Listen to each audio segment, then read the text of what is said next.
This is the new 2023 Range Rover SV long wheelbase, and it's amazing. This is the most luxurious Range Rover you can buy with a sticker price in the $250,000 range. And it's been completely redesigned, totally new from the Range Rover that we've known for the last 10 years. And today, I'm going to review it.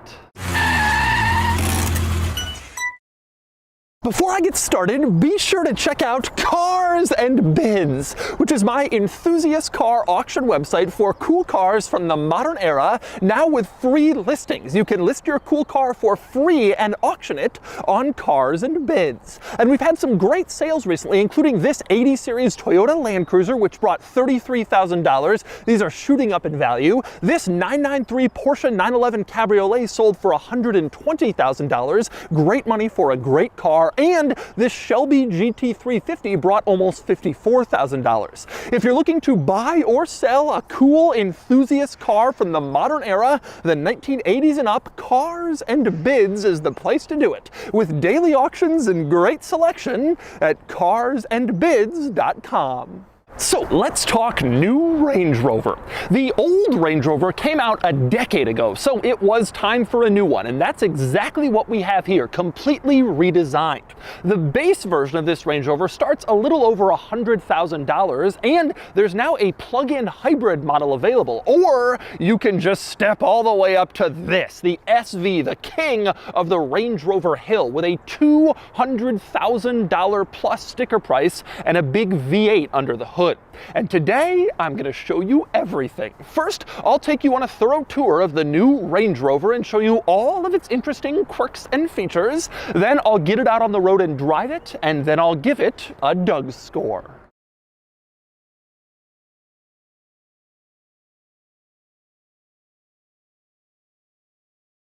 All right, I'm going to start the quirks and features of this new Range Rover in the incredibly luxurious back seat. This is the top-of-the-line SV long wheelbase model, and the stretched wheelbase is all found in the back. You can see the rear door is absolutely massive compared to the front door. It's just incredibly huge, and that is to make the rear compartment as large and luxurious as possible. And indeed, you climb back here and you can see opulent luxury. Absolutely amazing. Tons of space, beautiful seats, materials. Looks like the finest first-class accommodations on a luxury airline. That's because this particular Range Rover has the 4-seater package, which takes away the typical boring rear bench seat and adds in this luxurious rear treatment instead. It costs almost $20,000 extra, and it comes with some truly amazing quirks and features. So let's get started. For one thing, cup holders. They're under this little panel here in the center console. And in most cars, you just tap on the panel, it opens up, and that's where you put your drinks, but not in this one. Instead, you go into this little screen, as you can see here, and there's an icon with a drink on it. You press the icon, and then the panel moves out of the way electronically and reveals the cup holders. Even accessing the cup holders is luxurious in this car, and it gets crazier. No luxurious rear compartment would be complete without a refrigerator, and there's one located in between the two seats. You can see this big piece here, that's the refrigerator, but how do you access it? Well, instead of a traditional handle, once again, go into this center screen, press the fridge app, and then you go in and tap the open icon, and then the refrigerator door automatically opens up, again electronically, so you don't have to do anything like pull on it, you just do it all with your screen. And then there's the table. This vehicle, of course, has a table because it's intended for chauffeur-driven rear passengers who might need to use a laptop or eat while being driven around. And so to access the table, you go into the screen and tap this little icon here, which looks kind of like a table, and then it rises up automatically from the center console, and your table is delivered to you. From there, you slide the table back toward you and then flip open its little hinged piece piece, and your table is now in place, and you deployed it with the push of a button. Now, to put the table away, you refold it back into place, slide it forward, and then once again press the table icon, and it automatically drops back down into the center console purely electronically in your luxury rear seat. And check out this cool feature in the center screen, opening or closing the sunroof sunshade. In most cars, just a little switch you press and the sunshade opens or closes. In this car, it's in the screen and it shows the exact current position of the sunroof sunshade corresponding to where it actually is. And then you just slide your finger forward or backward in order to move the sunshade to the position you want it, which is an amazing benefit for people in the rear seats. And speaking of the rear seat, there is quite a bit to cover with the seats themselves. Now, if you want to adjust the seats, you have a few controls on the door panel you can see here, but this merely scratches the surface of what you can do with the seats. You go into the Seats app in the center screen and you can see a truly unbelievable level of adjustment. You can tap anywhere, any of these little dots on the seat, and you can adjust that piece from the headrest all the way down to the footrest. It's all adjustable and controllable within your screen. You can even tap on the footrest and then press deploy and watch the front passenger seat start to move forward and out of the way so that it can maximize your rear seat room and go all the way forward to give you as much space as possible, and then finish by deploying your footrest so that you have a place to sit back here. Now, obviously, you can only do that on the rear passenger side. You can't mess with the driver's seating position, but if you're sitting over here, you can push the front passenger seat as far forward as you want to maximize your seating position. And it gets better because these rear seats also have a massaging function. As you can see in the center screen, you can turn on rear seat massage while you're being driven along, and you have heated and cooled rear seats as well. Although oddly, it's both accessed under the seat heat tab. You tap on that, and then you can control both heat and cool, which is strangely mislabeled, but who really cares when you're coddled by such wonderful luxury? And by the way, one other cool thing about moving that front seat forward, when you finish adjusting the position of that front seat, the rear screen mounted on the back of that seat automatically adjusts its angle to be optimal for the rear seat passenger. So every time you adjust the front seat, the rear screen compensates for your adjustment by changing its angle automatically, which is very cool. And by the way, speaking of those rear screens, one on each side for each rear passenger, and you can turn them on by using the center screen, which can activate them. Once they are on, they're touch screens for the rear passengers, and you can see on one side like your navigation destination. The other allows for external input if you want to watch stuff on your screens, and that's sort of the purpose of those rear screens and back. But moving back to the center screen, which has far more interesting controls, go to the lighting tab, and you have quite a few options back here. You can control the overall lighting in the vehicle, the sort of ambiance general lighting, the color, the intensity. You can even animate the lighting so that it kind of changes colors while you're driving around, which is pretty incredible. But that's not your only lighting option back here. You can also tap on task lighting and use that to turn on your reading light in back, or also your computer light, which I guess are two different things with different intensities and different position. And then you can have those lights on to add some lighting if you want to do some work or read while you're being chauffeured along. Also controllable back here in the center screen is the climate control. No real surprise there, nothing too unusual, except that you can choose whether you want it to purify the air or not. That's selectable back here. Not sure why you wouldn't want that, but you have the option if you want. But beyond the rear center screen and all of its controllability, there is still more craziness back here. So let's move on to the door panel, and specifically the window switch. Power window switch, you press it, window goes down, pretty simple. If the window is already up and you pull on it again, then a sunshade automatically raises up from the door panel and shields you from the sun, which is a nice luxurious touch. But there is still more. You have this little button next to the window control. Press that and you can see an arrow lights up pointing to now the other side of the car. Well, now you're controlling the window over on the other side. So a rear chauffeur-driven passenger can choose to raise or lower each window at his or her discretion, and it gets better because if you tap but again, you're now controlling both windows at once, and you can lower or raise the windows or the sunshades at once with the push of one button back here. You've turned it on. Also in this area, you can see other controls for your lights. This is the task lighting I mentioned earlier. Easier controls on the door panel if you just want to tap on a button and turn it on rather than go into the screen. But anyway, next up, another wonderful quirk back here is the rear seat headrests, which as you can see are pillowy and soft and a nice place to lay your head, and they adjust around your head. You can kind of put them in place to fit around your head, and so you have extra head support from these headrests, which is a pretty cool touch. But aside from all the amazing luxury amenities and quirks and features back here, it's also just beautiful. The materials are absolutely fantastic. Leather, stitching, gorgeous trim everywhere. You have these thick floor mats you can really sink your feet into if you want to take off your shoes and let loose. Absolutely beautiful in the back with beautiful materials. It really is a gorgeous, high-quality place to spend time, as it should be given the $250,000 price tag and the fact that this is the top-of-the-line Range Rover. But anyway, next up we move on to the front of the new Range Rover SV. But before I get into the many quirks and features up here, one rather interesting one is a different color. You can see the seats are brown, most of the trim, the materials are brown up here, but in back, the seats were white or cream white, and most of the trim and everything else was cream white. The rear compartment is mostly white, the front compartment is mostly brown, which is amazing. Not only can you deviate exterior colors and trim like on a lot of cars, but you can have the front and rear of the interior be different, which is a pretty crazy thing to see and not a common one. But let's talk through some of the quirks and features up here. Probably the biggest thing to note in the front area of the new Range Rover is that the goal was minimalism. Land Rover tells me they wanted to eliminate an enormous amount of buttons and switches and everything staring at you and making it complicated and confusing. They didn't want to have excess lines and style and flourishes all throughout this interior. They just wanted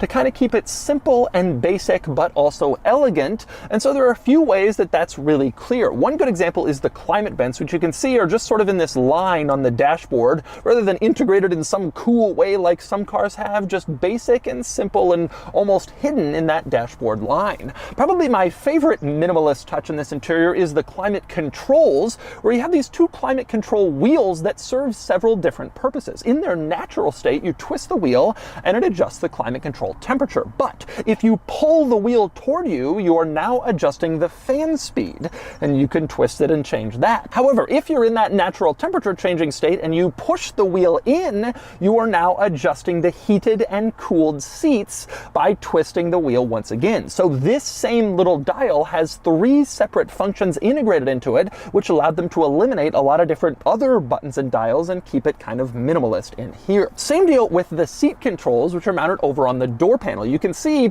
fairly simple seat controls, and they include the seat memory buttons within them, which allows them to keep it minimal, keep it simple, and integrate those memory buttons in a kind of cool way. But those aren't your only seat controls, of course. You move the seat with those controls for the basic functions, but you can do all of the rest of the functions in the center screen, where there's a lot more opportunity to configure a lot more seating stuff. But by not including those controls on the door panel, they got to keep it relatively simple in here and integrate it into the screen instead. And speaking of the screen, let's talk through some of its interesting quirks and features, because there are quite a few. One is the air purification screen. Take a look at it here. This shows you the air quality outside the car and then the air quality inside the car once it's passed through the Range Rover air purifier. And it shows you this in real time, constantly updating, letting you know exactly how pure the air is inside your car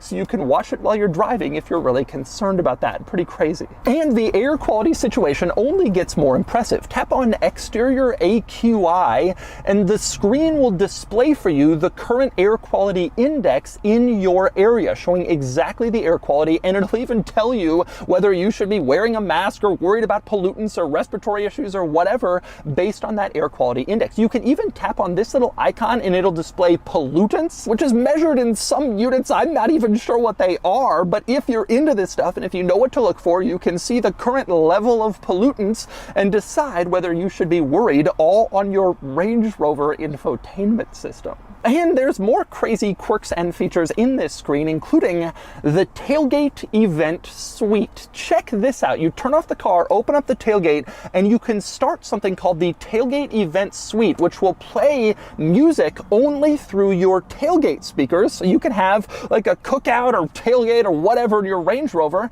and have music playing back there. And when that's happening, you can control the music from an app that is offered with the vehicle. So you don't have to like go into the interior and change the song. It's all app-based and playing through your tailgate with the car off. It even shows the current battery level so you don't deplete the battery entirely while you're playing music through the tailgate, and you can monitor that and make sure everything's good and you're listening to your music and you're not going to run out the battery, all through this amazing tailgate event suite, which is a fantastic idea in this vehicle. And there's still more in this screen. One of the amazing features of this car is something called wade sensing, which can measure the depth of the water that you're fording in real time. Drive into a puddle or a river or a lake and it will tell you exactly how high up the water is coming on your vehicle to let you know if you're maybe getting a little too high and you should back up and turn around so you don't flood the engine or damage the car. And that's amazing to see. And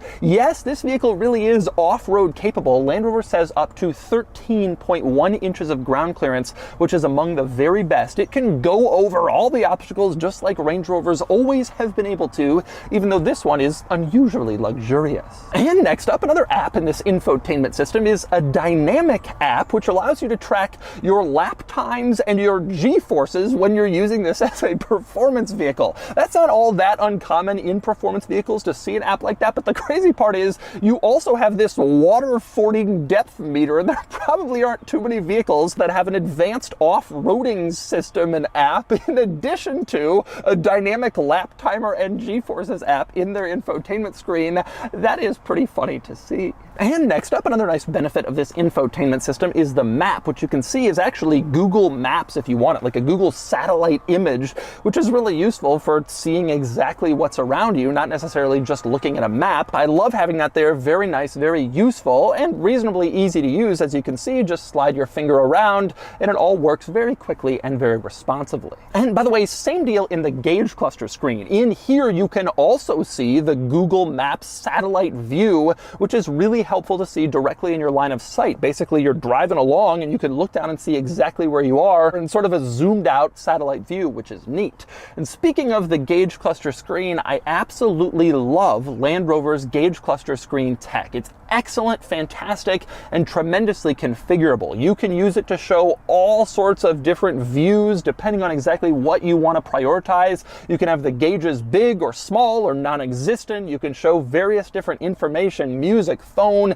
the map, whatever it is that you want to see, you can have prioritized in this gauge cluster screen. And this is one of the very best of these gauge cluster screen technology systems in the entire car industry. Fantastic configurability that allows the driver to choose exactly what they want to see and gives you pretty much any option you could want. But these are not the only two screens in this front seat area. The center screen and the gauge screen, there is another one, and that would be the rear view mirror. Right now you can see it's a regular rear view mirror, but if I flip this switch, it becomes a screen and then it shows me what's behind. The big advantage here is that you don't have to look through the entire vehicle to see out the back. Instead, you flip this switch and you have a full unobstructed view regardless of whether you have passengers or cargo in there blocking your rear window. It's an excellent idea and more cars are adopting it, including this one. A couple other interesting items worth noting. For one thing, the center console, open it up, you have this storage compartment and it's cooled. Not a refrigerator like what you have in back, but you do have a cooler up here to keep drinks cold, sandwiches, whatever you might want, which is kind of nice. Next up, another important item to cover up here. You can see on the dashboard, you have a speaker right in the center. It says Meridian Signature. This Range Rover comes with a Meridian sound system that has 35 speakers. That is true. There are 35 speakers throughout the interior of this car. Unbelievable number, and really an incredible sound system for Meridian inside this Range Rover. Also worth pointing out, another nice benefit is the driver assist technology in this Range Rover. I have been critical of my 2020 Land Rover Defender for not having auto steering, which so many cars are now offering. Well, this Range Rover has it. So you have adaptive cruise control that'll speed up and slow down based on the car in front of you, and now you have auto steering that will steer for you, especially on the highway. It'll go around curves and bends in the road, and it's pretty excellent. Very easy, very usable. Now, a couple of points about the auto steering driver assist technology in this car. For one, the steering wheel is capacitive touch, which is excellent. That means you can just rest your hand on the steering wheel to let it know that you're paying attention, rather than having to like jiggle it every few seconds to let it know that you're there, which gets really annoying. You can just leave your hand on the steering wheel and it will then know you're paying attention and do a lot of the rest of the driving for you. One drawback of this system though, it doesn't change lanes. A lot of these driver assist tech, you turn on the turn signal and it'll do a lane change, but that's not the case in this car. However, it does the next best thing. You make the lane change manually, and once you turn off the signal, the system automatically goes right back on. Some of these I've seen, you put on the signal and the system is canceled until you turn on again. In this vehicle, you can make the change, turn off the signal, and it's automatically restarted, which is nice to see. And finally, last thing worth noting up front, again, the materials are absolutely gorgeous. Beautiful leather, aluminum, everything, everywhere you look is just simply nice. High quality, excellent, really good stuff all throughout this interior. There's no cheaping out, there's no areas of crappy plastic or whatever. Everything is nice in here. Beautiful everywhere, beautiful leather. And on the subject of leather, worth pointing out that some versions of this new Range Rover offer a leather-free interior, meaning if you're very focused on animals, you don't want cows and cowhides to be a part of your Range Rover, they're offering versions now completely free of leather, so you can avoid that if you want. But anyway, next we move around to the back of the new Range Rover, where there is a lot to cover, and I'm going to start with one of my very favorite things, and that would be that the tailgate is still split, which has been a Range Rover hallmark for years. And what I mean by this is you open up the upper portion of the tailgate and it pops open automatically like in most vehicles, but you also have a lower portion of the tailgate which you can open up automatically as well. Then the tailgate is split into two pieces, which is very unorthodox. Virtually every other SUV has just one tailgate that rises up, but this one has like a clamshell two-piece. Now the benefit of this is you can sit on the back of this lower tailgate. It pops out and basically creates a bench which allows for tailgating and partying and hanging out the back of your Range Rover, and it's a great feature if you really do that stuff. Now, you might be wondering, does anybody really do that stuff? And I have to say, Land Rover certainly thinks so, because they've built a seat into this tailgate. Check this out. Pull up on this loop inside the cargo area and a seat back pops up, which makes it even easier to sit on your tailgate. Now you have a backrest as well. And if you lift up this little loop on the cargo floor, you have cushions under here that you can then install on your tailgate seat, and then you can sit here in comfort tailgating out the back of your Range Rover, which is a fantastically wonderful idea that I absolutely love. Now, it's worth pointing out that if you don't plan to use the tailgate seat in the backrest, it can still come in handy. You can use it as a cargo divider to keep stuff from bumping into each other back here if you have fragile items in back, and you can even stick stuff inside these little straps in the cargo divider slash seat backrest to keep it from rolling around, like a wine bottle or something else that you just want to stay put.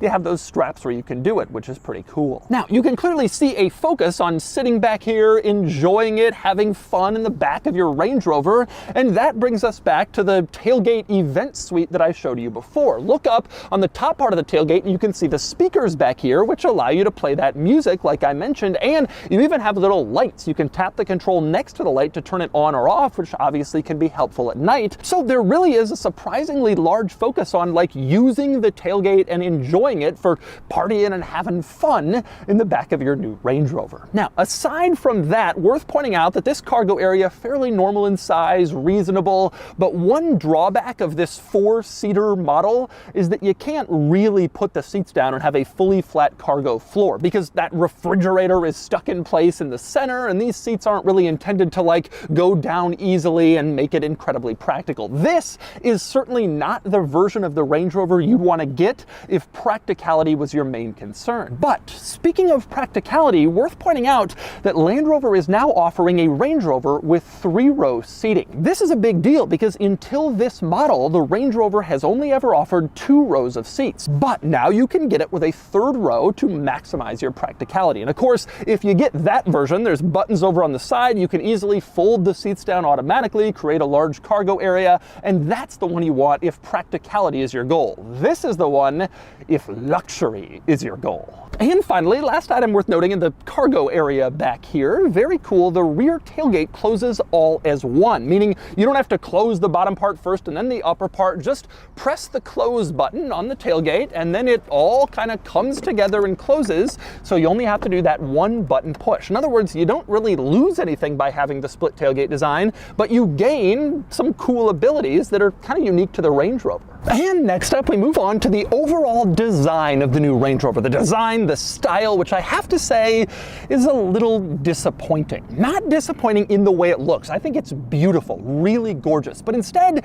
disappointing in the fact that it's not that radical of a change compared to the outgoing model. In fact, you see one of these on the street, the new Range Rover, and frankly, it just looks like a little update, a little evolution of the old one, which is kind of a shame. In the past, Range Rover redesigns have been major events with totally new looks, but that's not really the case here. This is sort of a subtle upgrade over the outgoing model rather than a totally new change. Now, with that said, there are some big differences, and unquestionably the most noticeable is in the back. The taillights are kind of hidden in this black trim that you wouldn't even really know as taillights unless you see them on. It's kind of a cool look, and it helps keep the exterior design minimal, just like the interior. And in fact, that was one of the big goals Land Rover told me for the design of this car. Minimalism, simplicity, and elegance. They didn't want to add gouges and lines and extra styling just for the sake of styling like a lot of modern vehicles have today. They wanted a simple but luxurious, elegant design,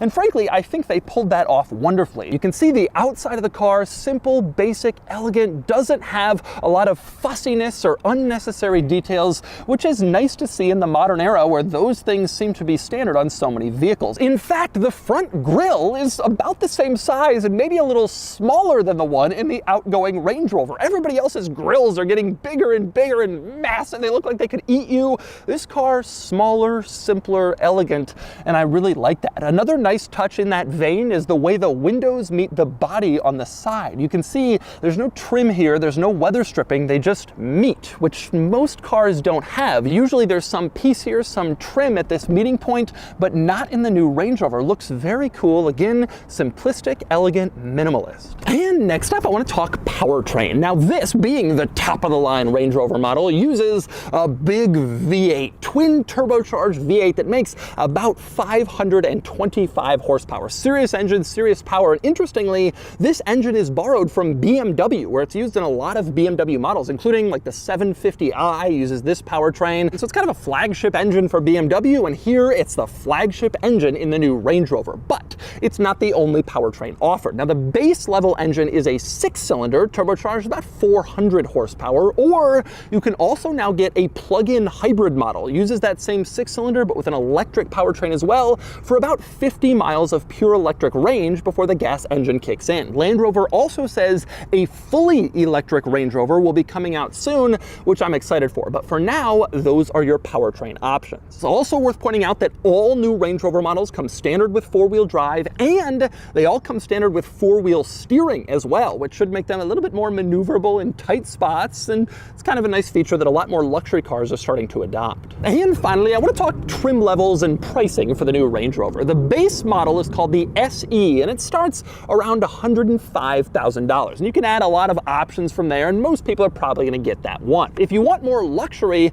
you can go for the autobiography model, which starts around $160,000. Big money, but it adds a lot more luxury, beautiful, gorgeous version of this car. And then, if you want even more, you can step up to the SV, which starts around $195,000. Now, that's big money for any vehicle, but it gets even bigger here because those prices are for the short wheelbase, regular length Range Rover. If you want to go long wheelbase, the SV starts around $220,000. That's this vehicle, and options can take take it even further, like that 4-seater package with the luxury rear seats, $20,000 extra, suddenly you're around 250 grand, which is the sticker price of this particular Range Rover. So it can get to really big money. And if you get the long wheelbase version, it's also a really big vehicle. This is 207 inches long, really huge, and it places this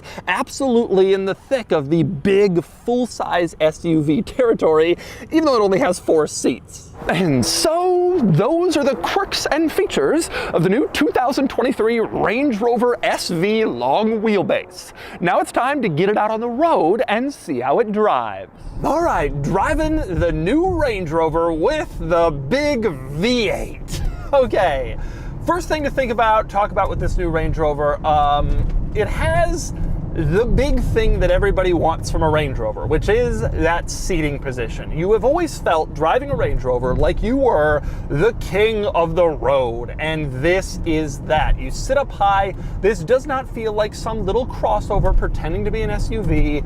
This is a high seating position, good, commanding, look out, see the world, think you're something when you're driving this car. And everybody loves that. Now, it obviously goes well beyond that, what people want from a Range Rover, and one of the things is a gorgeous vehicle, gorgeous on the outside, gorgeous on the inside, and that's exactly what this is. The materials quality in this interior are fantastic. This is a really, really attractive interior. They've done a fantastic job. They've gone with minimalist, elegant, and they've done that to an extent. It's definitely not as swoopy and as, over the top as some cars. There's still a lot of stuff in this interior, but it really is a gorgeous interior with fantastic materials, absolutely beautiful. Now, I would expect that from this version, the SV, which is sort of the top of the line model.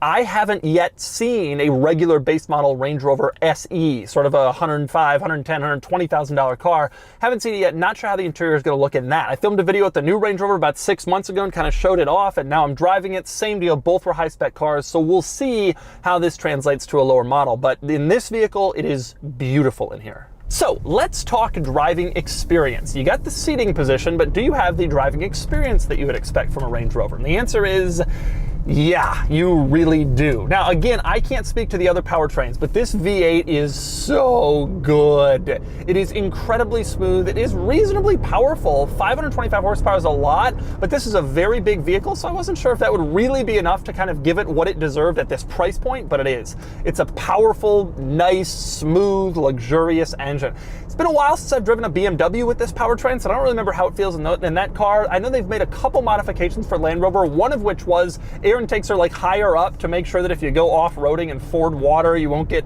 bogged down in liquid. But it feels great. It feels just really, really fantastic, powerful, excellent powertrain in this vehicle. And it fits it perfectly, and it's smooth, and it's quiet, and it's kind of everything you would want. I see why Land Rover chose to go with BMW rather than developing their own V8 just for this car and a couple others. But aside from that, you also have a lot of other Range Rover, traditional experiences in this car in a lot of other ways too. It is quiet in here, it is luxurious, it is nice, it feels good. I don't want to start saying that it's a handler. It really isn't. You have the G-force thing, you have the big power, but this is a massive vehicle. You're not going to be able to throw around corners easily at all. You feel the weight. The steering is linear. The car is pretty balanced, but it's a huge SUV. It's not dangerous or anything like that, but it's a huge SUV. But with that said, I think the thing that people are mainly going to be looking for in the new Range Rover is, if I put my foot down, does it deliver excellent acceleration? The answer is yes. Great passing power, great on-ramp power, pretty much anything you could want, but also it's just so nice and so comfortable in here. You just sit here and it just goes, and you can just kind of relax, and that's what it's good for, and that's what it does. It's just kind of a fantastic cruiser, fantastic insulate yourself from the world luxury vehicle. That's what the last few Range Rovers have been great at, and this one does a fantastic job with that also, while simultaneously delivering excellent technology, great horsepower and acceleration. It's kind of got it all, except for the price point, which is absolutely massive. And so that's the new 2023 Range Rover SV long wheelbase. This is a great luxury SUV that has pretty much everything going for it. Great technology, beautiful interior, gorgeous exterior, fantastic brand name. Everything is great except for the massive price, but that's the usual trade-off. And now it's time to give the new Range Rover a Doug score. And the Doug score is here, 64 out of 100, which places the new Range Rover SV here against rivals. Well, it's not quite a fair fight because the model I reviewed had the 4-person seating package, which drops the practicality score a bit. With full seating capacity, especially now with 3 rows, the new Range Rover is immensely desirable, with gorgeous styling, fantastic technology, great performance, and of course, its excellent brand name. The drawback is pricing, which just keeps going up, but you gotta pay for the best, and that's the Range Rover.